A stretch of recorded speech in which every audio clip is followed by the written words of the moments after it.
Hello friends, welcome to my YouTube channel. This is Pushkar Tiwari. Today we are talking about standards on auditing 220, that is quality control for an audit of financial statement notes. This notes is based on Grok AI, which is issued by the Elon Musk. Let's start with their notes and understand how they are providing this note and understand it. Okay, so let's start. Standards on auditing SA 220 क्या है? SA 220 क्या होता है? Standards on auditing जो audit के लिए quality ensure करता है। स्टैंडर्ड ऑन ऑडिटिंग जो ऑडिट के लिए क्वालिटी को इंश्योर करता है। यहाँ पर फोकस क्या करना है हमको? ऑडिटर का काम हाई क्वालिटी का है, यानी कि जो भी ऑडिटर का काम है वो हाई क्वालिटी का होना चाहिए। फाइनेंशियल स्टेटमेंट पे ट्रस्ट बनाए रखे, जो फाइनेंशियल स्टेटमेंट पर ट्रस्ट बनाए रखे। ऑडिटर का काम हाई क्वालिटी का होना चाहिए और फाइनेंशियल स्टेटमेंट पे ट्रस्ट बनाए रखें। ये इंडिविजुअल ऑडिट इंगेजमेंट लेवल पर अप्लाई होता है। ये इंडिविजुअल ऑडिट इंगेजमेंट लेवल पे अप्लाई होता है, या इंडिविजुअल फर्म लेवल पे अप्लाई नहीं होता है। यह फर्म लेवल पे अप्लाई नहीं होता, या इंडिविजुअल ऑडिट इंगेजमेंट पे अप्लाई होता है, फर्म लेवल पे अप्लाई नहीं होता है। इसको इम्पोर्टेंट पॉइंट इसको नोट करना है कि ये SA 220 इंडिविजुअल लेवल पर अप्लाई होता है, फर्म लेवल पे अप्लाई नहीं होता है। याद करने का ट्रिक, QC क्वालिटी कंट्रोल करना है। ऑडिटर का काम हाई क्वालिटी का होना चाहिए, फाइनेंशियल स्टेटमेंट पे ट्रस्ट बनाए रखना है, और ये ऑडिट की क्वालिटी को इंश्योर करता है। ओके, नाउ ऑब्जेक्टिव क्या है SA 220 का? हमको यह इंश्योर करना है कि आपका ऑडिट जो है वो प्रॉपरली प्लान्ड होना चाहिए और एग्जीक्यूट होना चाहिए।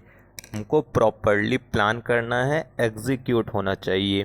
फाइनेंशियल स्टेटमेंट में मटेरियल मिस स्टेटमेंट ना हो, आपके फाइनेंशियल स्टेटमेंट में मटेरियल मिस स्टेटमेंट ना हो, आपके फाइनेंशियल स्टेटमेंट में मटेरियल मिस स्टेटमेंट ना हो। ओके, और उसका रीज़नेबल एश्योरेंस देना है हमको कि आप हमारे फाइनेंशियल स्टेटमेंट में मटेरियल मिसस्टेटमेंट नहीं है, और इसका रीजनल एश्योरेंस देना है।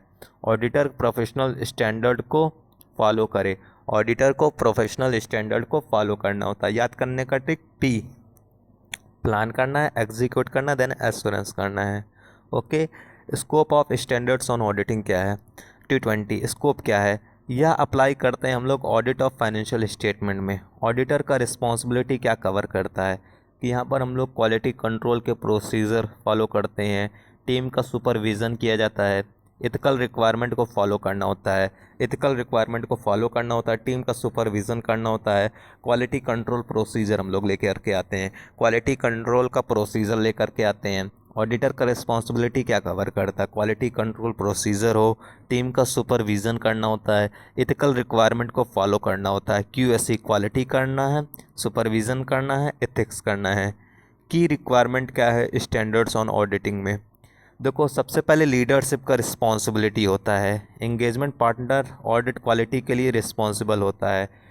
एंगेजमेंट पार्टनर लीडरशिप रिस्पॉन्सिबिलिटी में जो एंगेजमेंट पार्टनर है वह रिस्पॉन्सिबल होता है कि ऑडिट का क्वालिटी सही होना चाहिए। एग्जाम्पल, पार्टनर टीम को गाइड करता है, जैसे कोई एंगेजमेंट पार्टनर वो टीम को गाइड कर रहा है।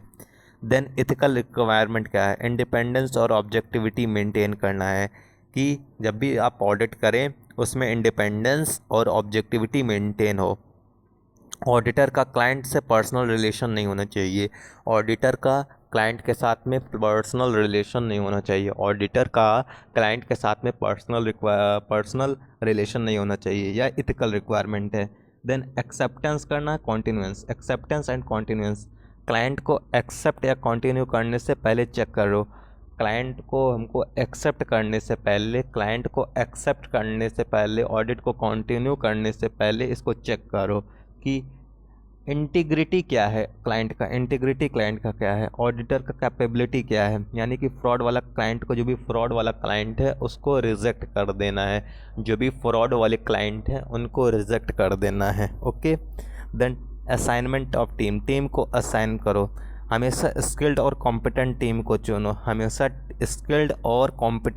चुनना होता है। एग्जाम्पल, जो भी टैक्स एक्सपर्ट को टैक्स ऑडिट के लिए रखो, जो भी टैक्स एक्सपर्ट हैं, टैक्स के एक्सपर्ट हैं, उनको टैक्स ऑडिट के लिए रखा जाता है। देन एंगेजमेंट परफॉर्मेंस, ऑडिट को प्रॉपरली प्लान करना चाहिए, परफॉर्म करना चाहिए और सुपरवाइज करना चाहिए। ऑडिट को प्रॉपरली प्लान करना है, परफॉर्म करना है, सुपरवाइज करना है। डॉक्यूमेंट और रिव्यू दोनों ज़रूरी होते हैं यहाँ पर। देन लास्ट में मॉनिटर करना है। क्वालिटी कंट्रोल के प्रोसेस को हमेशा चेक करते रहना चाहिए। एग्ज़ाम याद करने का ट्रिक, लीडर से देखो, लीडरशिप होता है, ई से एथिक्स हो गया, ए से एक्सेप्टेंस हो गया, और देन एक्सेप्टेंस और असाइनमेंट हो गया, और ई से एंगेजमेंट हो गया, और आर से रिव्यू हो गया, यानी कि मॉनिटर करना हो गया। अभी रिस्पॉन्सिबिलिटी क्या होता है एंगेजमेंट पार्टनर का? एंगेजमेंट पार्टनर का मेन रोल क्या होता है? एंगेजमेंट पार्टनर का जो मेन रोल होता है, उनको डायरेक्शन करना होता है, सुपरविज़न करना होता है और रिव्यू करना होता है। जो एंगेजमेंट पार्टनर हैं उनका डायरेक्शन करना होता है, उनको डायरेक्शन करना होता है ऑडिट का, सुपरवाइज करना होता है और रिव्यू करना होता है। टीम के डिसीज़न पे साइन ऑफ करना होता है, जो भी टीम का डिसीज़न है उस पर साइन ऑफ करते हैं। देन इथिकल कॉम्प्लायंसेस को इंश्योर करना होता है, जो भी इथिकल के कॉम्प्लायंसेस हैं उनको इंश्योर करना है कि सारे इथिकल कॉम्प्लायंसेस फुलफ़िल हो रहे हैं। फाइनल रिपोर्ट इशू करने से पहले क्वालिटी कंट्रोल चेक करना होता है। जब भी हम लोग फाइनल रिपोर्ट इशू करते हैं वहाँ पर क्वालिटी कंट्रोल चेक करना होता है, यानी कि क्वालिटी चेक करना होता है ऑडिट का। उसको याद करने का टिक, DSR को डायरेक्शन करना है, सुपरविज़न करना है, रिव्यू करना है, देन क्वालिटी करना है। ओके। डॉक्यूमेंटेशन, SA-220 के अंडर डॉक्यूमेंटेशन मैंडेटरी होता है। SA-220 के अंदर डॉक्यूमेंटेशन जो है वो मैंडेटरी होता है कि क्वालिटी कंट्रोल के जो भी प्रोसीजर है उनको लिखना, जो भी क्वालिटी कंट्रोल के प्रोसीजर है उनको लिखना है हमको। देन इशू और रिजोल्यूशन को नोट करना, जो भी इशू हैं और उनके रिजोल्यूशन को नोट करना है। और रिव्यू और कंक्लूज़न को रिकॉर्ड करो, रिव्यू करो और कंक्लूज़न, जो भी रिव्यू है और कंक्लूज़न है उसको रिकॉर्ड करना है, रिव्यू और कंक्लूज़न को रिकॉर्ड करना है। ओके। देन प्रैक्टिकल एग्जांपल, अगर क्लाइंट के अकाउंट्स में फ्रॉड दिखता है तो एंगेजमेंट पार्टनर टीम को अलर्ट करेगा और एक्स्ट्रा प्रोसीजर प्लान करना पड़ेगा। और इंडिपेंडेंस चेक, ऑडिटर अपने रिलेटिव का ऑडिट नहीं कर सकता है। Quick revision trick, SA-220 quality control standard follow करना। ऑब्जेक्टिव क्या है? प्लान करना, एग्जीक्यूट करना, एश्योरेंस करना। स्कोप क्या? QSC, कंट्रोल, सुपरविज़न और एथिक्स करना है। देन रिक्वायरमेंट क्या होता है लीडर का? लीडरशिप, रिक्वायरमेंट क्या है? लीडरशिप करना, एथिक्स करना, acceptance, assignment, engagement, interview. Partner का रोल क्या है? DSRQ, डायरेक्शन करो, सुपरवाइज करो, रिव्यू करो, देन क्वालिटी। डॉक्यूमेंटेशन करना, QIR, क्वालिटी करना है, इशू करना है, देन रिव्यू करना है। हर एक सेक्शन का एक छोटा वर्ड याद करो। लीडरशिप DSRQ जैसे हो गया, लीडरशिप और DSRQ एग्जाम्पल से कनेक्ट करो, यानी कि फ्रॉड और एक्स्ट्रा प्रोसीजर फ्लो बनाना। प्लान करो, सुपरवाइज करो, रिव्यू करो, देन रिपोर्ट करो। So that's all about Grok AI notes about the SA-220.